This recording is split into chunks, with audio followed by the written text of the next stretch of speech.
क्या आपको पता है कि हमारे देश में एक ऐसा भी बच्चा था जिसने 7 साल की उम्र में अपने ही घर के 2 लोगों की हत्या कर दी थी और 8 साल का होते होते कुल 3 मर्डर कर चुका था। इसे लोग यंगेस्ट सीरियल किलर के नाम से जानते हैं और इसका असली नाम है अमरजीत सदा।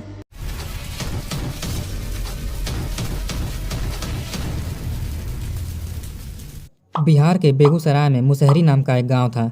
इस गांव में एक परिवार रहता था जिसमें पति पत्नी, एक दूध पीती बच्ची और एक 7 साल का बेटा था। यह परिवार बहुत गरीब था। इसके मुखिया दिहाड़ी मजदूरी करके किसी तरह से अपने परिवार का पेट पालते थे। इस परिवार के बगल में इनके छोटे भाई का भी परिवार रहता था। 2006 में छोटे भाई के परिवार से एक बच्ची लापता हो गई जिसकी उम्र 6 साल थी। इन्होंने पुलिस में कंप्लेन नहीं की मगर यह बात पूरे गाँव में फैल गई थी।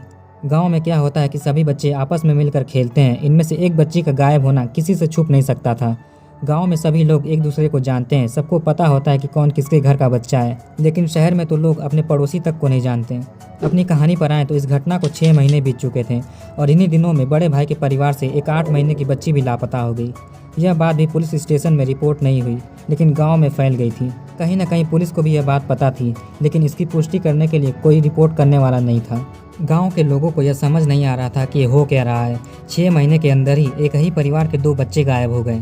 इसके 3 महीने बाद ही 2007 में उस गांव से 6 महीने की बच्ची भी गायब हो गई। लेकिन इस बार वो बच्ची किसी दूसरे परिवार से थी। जिस परिवार से वो दोनों बच्चे गायब हुए थे उन्हीं की एक पड़ोसी थी चुनचुन देवी। उन्हीं की एक 6 महीने की बच्ची थी जिसका नाम था खुशबू।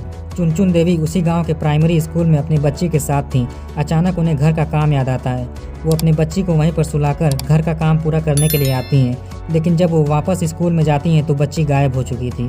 वो परेशान होकर खुशबू को इधर उधर ढूंढती हैं, अपने रिश्तेदारों से पूछती हैं लेकिन खुशबू का कुछ पता नहीं चलता। अंत में थक हार कर वो भगवानपुर पुलिस स्टेशन में खुशबू की मिसिंग रिपोर्ट लिखवाती हैं। गांव में पहली बार पुलिस किसी बच्चे के गायब होने के सिलसिले में पूछताछ के लिए आई। पुलिस ने लोगों से इस बारे में पूछा लेकिन कुछ भी पता नहीं चला। पर पूछताछ के दौरान पुलिस को पहले के 2 बच्चों के गायब होने के बारे में पता चलता है जो एक ही परिवार के थे। अब पुलिस उन दोनों के परिवार के पास गई। पुलिस उस परिवार से उनके बच्चे और खुशबू के गायब होने के बारे में पूछती है तो घर वाले अपने 8 साल के बेटे अमरजीत सदा को बुलवाते हैं और कहते हैं कि अगर आपको खुशबू के बारे में जानना हो तो केवल अमरजीत ही बता सकता है। पुलिस को बहुत अजीब लगा कि एक 8 साल का बच्चा क्या ही बताएगा। फिर पुलिस सोचती है कि कुछ नहीं से तो यही सही, शायद कोई सुराग मिल जाए। जब पुलिस ने अमरजीत से खुशबू के बारे में पूछा तो वो लड़का हंसने लगा। पुलिस ने उससे दोबारा पूछा तो वो लड़का हंसते हुए कहता है, हाँ मैं जानता हूँ। पुलिस ने उससे फिर पूछा कि खुशबू कहाँ पर है, हमें बताओ। वो लड़का पुलिस वालों को देखकर और भी हंसने लगा। पुलिस को लगा कि हम बेकार में इस पर टाइम वेस्ट कर रहे हैं। फिर सब लोग वहाँ से जाने लगे लेकिन एक पुलिस वाले ने उससे फिर से पूछ लिया कि खुशबू कहाँ पर है, हमें जल्दी से बता दो। लड़के ने कहा, अगर मुझे बिस्कुट मिलेगा तो मैं सब कुछ बताऊंगा। इसके बाद उसके लिए एक बिस्किट का पैकेट मंगाया गया। उसने बिस्किट का पैकेट खोला और खाने लगा। खाते खाते उसने कहा, मैंने खुशबू को खपड़ैल से मारकर सुला दिया है। यह सुनकर पुलिस वालों को लगा कि यह क्या बकवास कर रहा है। पुलिस वाले ने उससे फिर से पूछ लिया, बताओ कि तुमने खुशबू को कहाँ पर सुलाया है। अमरजीत कहता है, चलो मैं तुमको दिखाता हूँ। इसके बाद अमरजीत पुलिस वालों को लेकर प्राइमरी स्कूल से थोड़ी ही दूर एक सुनसान इलाके में जाता है और वहाँ पहुँचकर एक झाड़ी की तरफ इशारा करता है। पुलिस उस झाड़ी के पास गई। वहाँ पर एक गड्ढा था जो ऊपर से घास फूस और पत्तियों से ढका हुआ था। जब पुलिस वालों ने पत्तियों को हटाया तो वहाँ से खुशबू की लाश निकली। यह देखकर पुलिस वाले सोचते हैं कि एक 8 साल का बच्चा जो केवल हंसता रहता है उससे यूं ही खुशबू के बारे में पूछ लिया, लेकिन अंत में वही कातिल निकला। इसके बाद पुलिस ने अमरजीत को खुशबू का मर्डर करने के जुर्म में अरेस्ट कर लिया और उसे पुलिस स्टेशन ले गई। अभी भी अमरजीत पुलिस वालों को देखकर बस हंसे ही जा रहा था। उसे शायद पता नहीं था कि ये पुलिस क्या है, पुलिस स्टेशन क्या है और ये कानून क्या है। पुलिस ने अमरजीत से पूछा, तुमने खुशबू का मर्डर कैसे किया।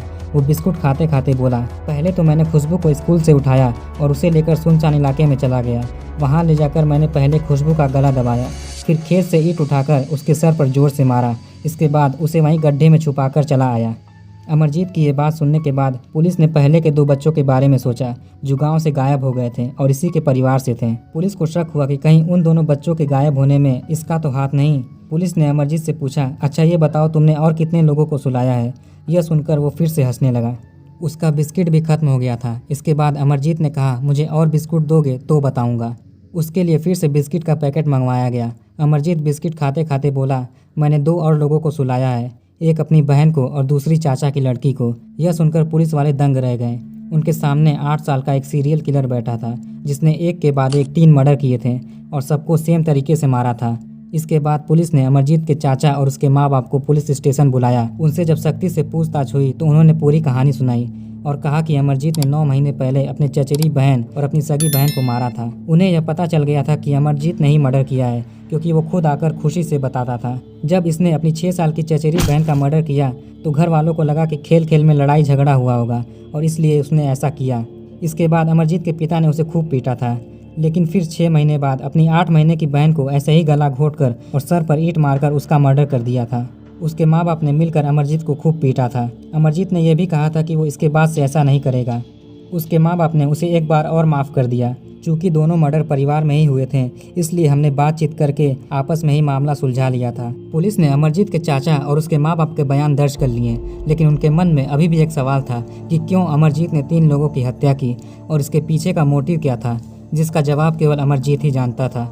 इसके बाद पुलिस वालों ने अमरजीत से पूछा कि आखिर क्यों तुमने इन्हें मार कर सुलाया, इन्होंने ऐसा क्या कर दिया था।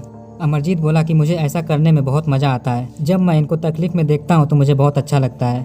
यह बात सुनकर पुलिस को लग गया कि यह मामूली बच्चा नहीं है, इसकी मानसिक हालत ठीक नहीं। इसके बाद अमरजीत को साइकियाट्रिस्ट के पास भेजा गया। उन्होंने उसके दिमागी हालत की काफ़ी स्टडी की और एक रिपोर्ट तैयार की, जिसमें अमरजीत कंडक्ट डिसऑर्डर नाम की एक दिमागी बीमारी से ग्रसित था, जिसकी वजह से उसे दुख तकलीफ में पड़े लोगों को देखकर बहुत खुशी मिलती थी। उसे नहीं पता था कि वो मर्डर कर रहा था या खेल रहा था। कुछ दिनों बाद कोर्ट में उसकी पेशी हुई। चूँकि वह नाबालिग था तो उसे क्रिमिनल्स के साथ नहीं रख सकते थे, इसलिए उसे बाल सुधार गृह में ले जाया गया। कानून के नियम के अनुसार उसे 3 सालों से ज़्यादा वहाँ नहीं रख सकते थे, लेकिन उसकी दिमागी हालत को देखते हुए जब तक वो 18 साल का नहीं हो गया तब तक उसको डॉक्टर्स की निगरानी में रखा गया।